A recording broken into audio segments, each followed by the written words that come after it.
Assalamualaikum. Jumpa lagi dengan channel obrolan Haris. Kali ini kita akan membahas susuhunan Pakubuwono XII, raja terlama Keraton Surakarta yang berkuasa dari tahun 1945 hingga tahun 2004 atau selama 59 tahun. Berbeda dengan raja-raja sebelumnya, Pakubuwono XII hingga akhir hayatnya tak pernah memiliki permaisuri, walau ia mempunyai 6 selir. Tak ada permaisuri inilah yang menjadi pemicu konflik di Keraton Surakarta pasca mangkatnya sang raja. Apa alasan sesungguhnya sampai Pakubuwono XII tak mau mengangkat permaisuri? Sebelum berbicara lebih jauh, saya jelaskan dulu perbedaan antara permaisuri dan selir. Permaisuri adalah istri resmi raja, sedangkan selir adalah istri ampean. Kedudukannya di bawah permaisuri. Raja boleh memiliki banyak selir. Bagi raja, selir bukan semata-mata sebagai pemuas seks, tetapi juga legitimasi kekuasaan. Sebagai raja, ia dituntut mampu mengayomi seluruh rakyat yang berada pada daerah kekuasaannya. Ia harus menjadi pribadi yang kuat, baik secara moral maupun secara spiritual. Salah satu usaha yang ditempuh seorang raja adalah dengan memiliki wanita. Selain memberikan keturunan, wanita juga berfungsi sebagai penambah kekuatan spiritual. Semakin banyak wanita berada di pangkuan raja, maka akan semakin bertambah besar kekuatan yang dimiliki raja. Sebab untuk mendapatkan suatu legitimasi kekuasaan, raja menjadi objek kehormatan keagamaan, yaitu memiliki prioritas untuk mendapatkan kekuatan supranatural atau kesaktian. Dari 6 selir Pakubuwono XII, apakah tidak ada yang memenuhi syarat untuk diangkat menjadi permaisuri? Keenam selir itu hidup berdampingan dengan damai walau mereka tetap bersaing untuk mendapatkan perhatian sang raja. Faktanya tak satu pun selir yang menuntut untuk dijadikan permaisuri. Karena tak punya permaisuri itu, sekitar tahun 1960-an, Presiden Soekarno menemui Pakubuwono XII dan menawarkan sekretaris pribadinya untuk dijadikan permaisuri. Tawaran itu ditolak Pakubuwono XII. Apalagi sang ibu, permaisuri Pakubuwono XI, marah mendengar Presiden Soekarno menawarkan calon permaisuri kepada anaknya. Ia mengancam akan mendoakan anaknya tidak langgeng menjadi raja jika menerima tawaran dari Bung Karno tersebut. Sebagai seorang yang dibesarkan dengan adat Jawa, Pakubuwono XII mempercayai pesan tersebut mengandung makna amat dalam. Maka, mau tidak mau, senang atau tidak senang, titah keramat itu haruslah ditaati. Sebenarnya, Pakubuwono sepulang dari sekolah di luar keraton pernah jatuh cinta pada Bendoro Raden Ajeng. Saat itu ia sudah memiliki selir dan ingin menjadikan Raden Ajeng sebagai permaisuri karena sudah memenuhi sejumlah persyaratan. Namun keinginan itu kandas terkait dengan peringatan sang ibu.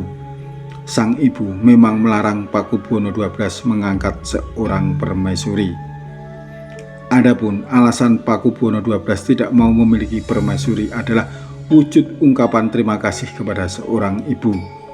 Pemikiran seorang anak yang sadar terhadap pengorbanan ibu pasti akan melakukan apa saja yang terbaik untuk kebahagiaan ibunya. Langkah yang diambil Pakubuwono XII dalam usahanya menghormati seorang ibu adalah tetap menjadikan ibu sebagai permaisuri kerajaan. Kedudukan permaisuri bukan berarti sebagai istri raja dalam kerajaan, hanya sebagai simbol kedudukan tertinggi wanita dalam kerajaan Surakarta, sebagai ungkapan terima kasih kepada ibunya yang sudah merawat dirinya hingga dapat diangkat sebagai penguasa Surakarta pada tahun 1945 hingga mangkat tahun 2004. Pakubuwono XII mengaku ia baru menemukan makna tersembunyi dari wasiat almarhumah yang melarang dirinya mengangkat seorang permaisuri saat usianya sudah tua. Semuanya mengarah pada arti konsepsi keratuan di zaman baru. Zaman di mana ia diangkat menjadi seorang raja adalah zaman peralihan kekuasaan dari tradisional ke zaman demokratisasi, sehingga sulit bagi keraton untuk menutup diri dari perkembangan modernisasi. Seluruh putra raja tak terkecuali yang lahir dari selir berpeluang tampil di singgasana. Berbeda halnya jika Pakubuwono XII mengangkat permaisuri, maka sumber calon pengganti menjadi sangat terbatas. Sebab pengangkatan putra tertua dari permaisuri sebagai pewaris tahta merupakan angger-angger atau hukum keraton yang tak mungkin dilanggar apapun alasannya. Namun, keputusan tak mengangkat permaisuri ini di sisi lain juga menimbulkan konflik. Usai Pakubuwono XII wafat pada Juni tahun 2004, penyebab konflik Keraton Solo itu berawal dari munculnya kedua anak Sinuhun yang saling klaim pemangku tahta yang sah, yakni Hanggabehi dan Tejo Wulan pada 10 Juli tahun 2004. Pada 10 Juli 2004 ada rapat forum komunikasi putra-putri Pakubuwono XII yang menetapkan bahwa Kanjeng Gusti Pangeran Haryo Hanggabehi sebagai putra tertua Pakubuwono XII yang berhak menjadi raja selanjutnya. Konflik keraton semakin runcing setelah pada 31 Agustus tahun 2004 Tejo Wulan keluar dari keraton dan diangkat sebagai Pakubuwono XIII oleh beberapa pihak di Sasana Purnama, Badran, Kota Barat yang merupakan rumah dari Muryati Sudibyo. Kemudian pada 10 September tahun 2004 Kanjeng Gusti Pangeran Haryo Hanggabehi naik tahta sebagai Susuhunan Pakubuwono XIII. Konflik tersebut terus berlanjut dan baru bisa didamaikan pada 5 Januari 2023 ketika digelar pertemuan antara Pakubuwono XIII beserta permaisuri dan putra mahkota dengan kerabat dari Lembaga Dewan Adat Keraton Solo yang dipimpin oleh Gusti Kanjeng Ratu Kusmurtiah Wandansari di Loji Gandrung. Memang keputusan tidak mengangkat permaisuri adalah kebijakan pedang bermata dua.